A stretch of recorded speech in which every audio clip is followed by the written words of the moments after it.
Hiya, it's your pal John Lees, and this is either the first in a series of videos or maybe just one of a couple, depending on the response. But I had a notion to start talking a little bit more in detail about the work of Junji Ito, the famed horror manga creator. And I wanted to start, as promised over on Twitter, by talking about this short story he did. In the collection I have, the Shiver collection. It is called Greased, but the name it was traditionally known as was Glyceride, which I think might be a better title. But Glyceride is probably best known, or Greased is best known for this absolutely gruesome, horrific, bone-inducing image where we see the Big Brother character here squeezing all the spots in his face, so the pus runs out onto his horrified, long-suffering sister. Just look at the detail of that curling up, just pus nuggets.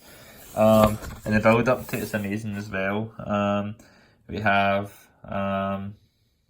she expresses disgust at his zitty face. So she pins her down, he pins her down, and he just starts squeezing. You can see it's coming when it builds up, and you just see him squeezing it. And you know, it's a real satisfaction when you have a good spot that you can squeeze, but this kind of takes it to extremes. But yeah, so when folk talk about this comic, they tend to talk about this one spectacularly vile image, but I think that this image, as memorable and horrible as it is actually just one part of a larger whole and a really compelling story that is disturbing and unnerving in several ways. So I thought I'd just talk a little bit about it and why I think it's one of Junji Ito's best stories, or one of the best of his that I've read. One thing that I like about it is it's a relatively rare example of a Junji Ito horror that doesn't involve supernatural elements, or at least not any overt supernatural elements. Though it does still very much have a consistency with the themes of people giving in to insanity and what have you.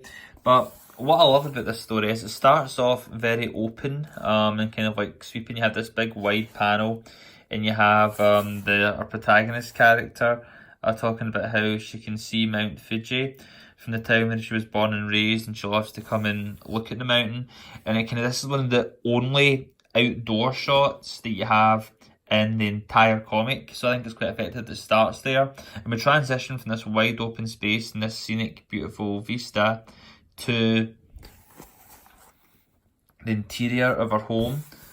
And this is where we kind of find the story where she lives above a barbecue restaurant with her family. Her dad owns the restaurant, and all the grease kind of slides up there because of the poor ventilation and sticks there. And rarely have I ever seen a location drawn like so oppressive. You even look at the darkness of the setting, like with the level of render, it just makes it feel dark and dirty, and you can almost feel like the grease slipping off the page. I just love this little shot here. You just see her hands sliding, and like even the wall is just caked with grease. It's just a really disgusting comic, and it's a tactile comic, and it makes you feel kind of sweaty and horrible, and that permeates through the whole story. And you see this bit establishes the location really well, and you see again like how the grease kind of permeates, and says it's sticky with a yellowish brown grease. And even though it's black and white, you can see the yellowish brown. And I just love this shot as well. Like it says like the damp oil would soak into the futons in the closet. You can just see like the little bits of like moisture kind of percolating. And this was actually what was the original inspiration for Junji Ito's story. He said back when he was staying at a monastery, the sleeping arrangements was these old sweaty futons that had never been washed, so he was lying in this damp, humid sticking with other people's sweat foot on. It made him feel disgusted. So that's why that was the initial spark for the story. You see no matter how many times they wash their clothes, it's still, they get greasy. And all the characters just had this constant film of just sweat and grease on them. Like you see the boy here. And it's interesting, this really kind of sort of connects with like a kind of real particular not sure what the word is, issue or kind of like a kind of psychological gag reflex of mine, where my gran used to live briefly in a house that had like a damp problem, and she wasn't aware of it when she first moved in, but like things would get damp, things would, mold would pick up on the clothes, and she picked up this kind of persistent cough, like it was caught in her lungs, and we didn't know where it was coming from. And eventually we discovered that the pool outside the house, there had been a pool but it had been sealed off, it had been closed and concreted, but they'd done a shoddy job of closing off the pool, and the water was kind of like still draining into it from above. Every time it rained, it would go into little holes and go into where the pool had been, and there was a hole at the side. This water was just seeping into the house and seeping into the house and seeping into the house, and eventually we dismantled the fitted wardrobe and pulled it off this wardrobe off the wall, and it was one of the most disgusting things I've ever seen. It was like mushrooms, like whole mushrooms of mold just growing out of the wall, and like this whole culture, and it actually made me wretch. And I've had this idea for a long time. I've never really kind of formulated it fully into a comic, but an idea of doing a twist in a haunted house.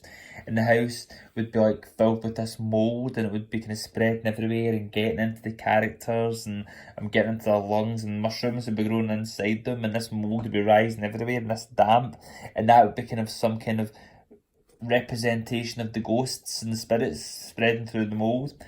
And of course, as often happens, every time I think of an idea, I think of a very effective, scary idea. I find that Junji's done something similar and done it better.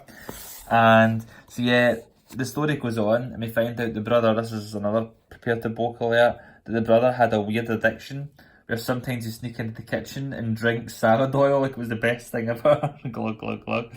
And I just makes me just thinking of like drinking like olive oil or something, just makes me want to throw up. And yeah, so he's like his secret, and so time passes on, he's getting older, and he starts like getting these disgusting pimples and spots and what have you. And the interesting thing is, it's just this like, there's not necessarily any monsters in this story, it's just people under terrible circumstances cracking under the pressure. Like he's steadily going mad from being in this horrible house, and like everyone's laughing at him and he's ostracised. And he gets bullied, and the sister feels guilt because she doesn't do anything to stop the bullying. And so yeah, it all builds up, but the brother's getting increasingly violent, and he's attacking the dad and saying, "You did this to me, it's your fault." And I just love this shot, if I can find it, where it's this emotional moment where the dad's just utterly distressed, like, his son's beat him up and he can't do anything, his business is failing, his house is disgrace, he can't help his daughter, and he just wants to cry and have an emotional moment. He's like, "Give me a towel." And he wipes his face clean, and then within a second the grease is just built back up again. Just enough to make you retch.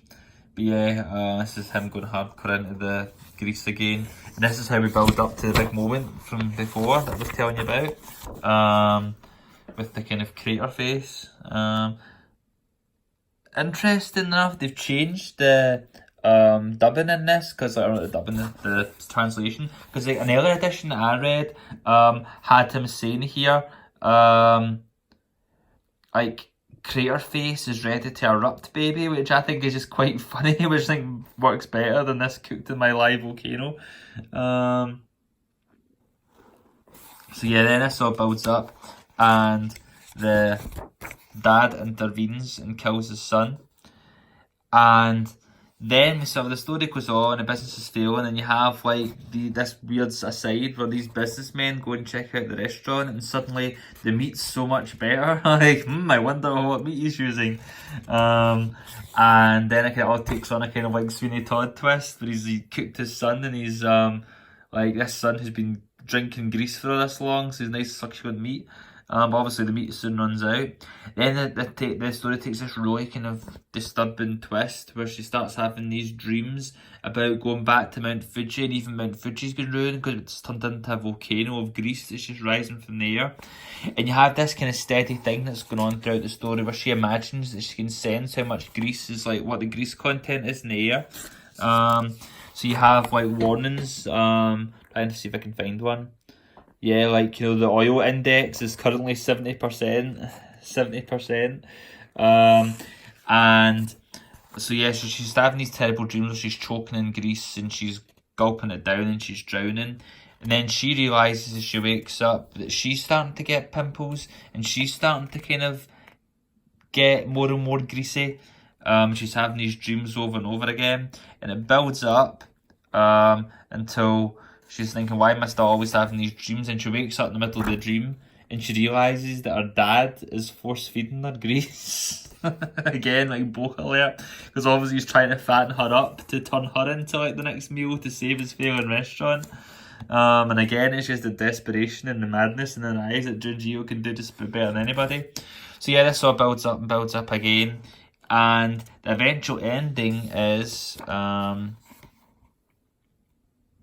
first off, like, again, like the house getting worse. And look at this, just the oil decks in the house, 90%. It's just raining oil now, which is disgusting. Yeah, and the ending we have is that she walks in, her dad, and he's chopping off his own foot, and he's trying to make meat out of his leg. And when she looks down, he's not bleeding blood. What gushed out from my father's severed leg was not blood, but yellowish brown oil. The current oil index is 100%. The oil index is 100%. It's just such a fucking bleak story. I mean, it's kind of funny, but it's also just really just quite bleak and depressing. And it reminds me a lot of like the Bong Joon-ho movie that just came out, Parasite. Just in terms of like how it depicts poverty and how people become dehumanized through poverty, or at least how in terms of how they're perceived.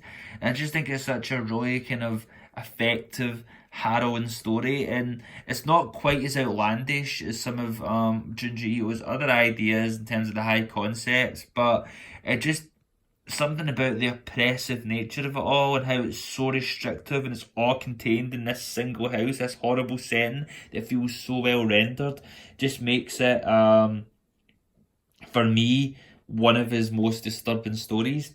And I think it's just an example of the power of setting, and like the level of detail in the story is what really sells it. I mean, it's because of like how he renders everything, the texture.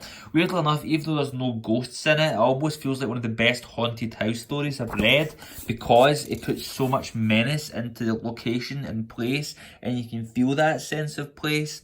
I just think it's a really powerful story. Like I say, like I just read this and I thought like it's just such a perfectly structured short story kind of thing. Like I wish I could do. I felt jealous when I read it. But yeah, like, great, scary story, and also one of the most disgusting comics I've ever read. So yeah, that's for my first kind of Junji Ito review. Hopefully not my last. I may be doing some more shortly, depending on what the response is. But yep, if you see any spots in your face, please don't pick them.